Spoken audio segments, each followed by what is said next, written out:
დასავლეთ საქართველოში უამინდობაა ძლიერი წვიმის შემდეგ სენაქსა და მარტვილში ქუჩები დაიდბორა. წყალმა საცხოვრებელ სახლებში და ეზოებში შეაღწია. დაზიანდა სასოფლო-სამეურნეო სავარგულები, რთული ვითარებაა აჭარაშიც. ბათუმში დილით მოსული წვიმის შემდეგ ხიმშიაშვილის, კობალაძის, 26 მაისისა და ბესიკის ქუჩების მონაკვეთები დაიდბორა. სტიქიან პრობლემები შექმნა იმერეთშიც, წყლითაა დაფარული სამტრედიის ბაზრის ტერიტორიის ნაწილი.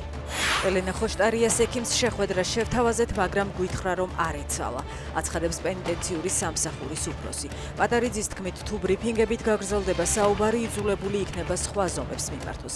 პასუხად დროაში ამბობენ, რომ პენიტენციურმა არაოფიციალური გზითსა და ექიმთან კომუნიკაცია, რაც კითხვის ნიშნების მატარებელია. ელენა ხოშტარიას თანაგუნდელები მისი ჯანმრთელობის მდგომარეობის დამძიმებაზე სრულ პასუხისმგებლობას ხელისუფლებას აკისრებენ. უკრაინულმა ძალებმა ანექსირებული ყირიმიდან რუსული არმიის მომარაგების გზებზე მასირებული იერიშები მიიტანეს. მონიტორინგის ჯგუფების ინფორმაციით ჩაინგრა გენიჩესკის საავტომობილო ხიდი.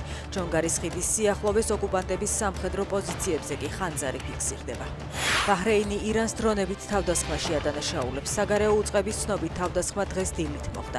ოფიციალური მანამა აცხადებს, რომ თეირანის ქმედებებმა საფრთხე შეუქმნა მშვიდობიან მოსახლეობას და უხეშად დაარღვია ქვეყნის სუვერენიტეტი.